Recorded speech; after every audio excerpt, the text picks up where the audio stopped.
বিসমিল্লাহির রহমানির রহিম। প্রিয় দর্শক, আজকে আমরা জানব ফিলিস্তিন সম্পর্কে মহানবী হযরত মুহাম্মদ সাল্লাল্লাহু আলাইহি সাল্লাম কি বলেছিলেন।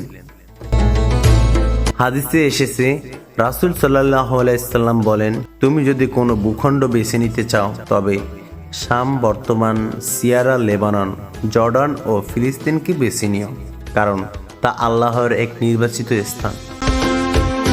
রাসূল সাল্লাল্লাহু আলাইহি সাল্লাম আরও বলেন, শেষ যুগের মুসলিম ও ইহুদিদের মধ্যে এক ভয়ানক যুদ্ধ হবে। সেই যুদ্ধে মুসলমানরাই বিজয়ী হবে। তিনি বলেছিলেন, ইহুদি গাছ ও পাথরের পিছনে লুকাবে, কিন্তু গাছ ও পাথর বলবে, হে মুসলমান, আমার পিছনে এক ইহুদি লুকিয়ে আছে, এসে তাকে হত্যা করো। এই হাদিস ভবিষ্যতের এক বড় লড়াইয়ের পূর্বাভাস। ফিলিস্তিন শুধু একটি ভূখণ্ড নয়, এটি বরকতের ভূমি। এখানে অবস্থিত মসজিদুল আকসা, যেখানে নবীজি মিরাজ গমন করেছিলেন, এটি মুসলমানদের প্রথম কিবলা।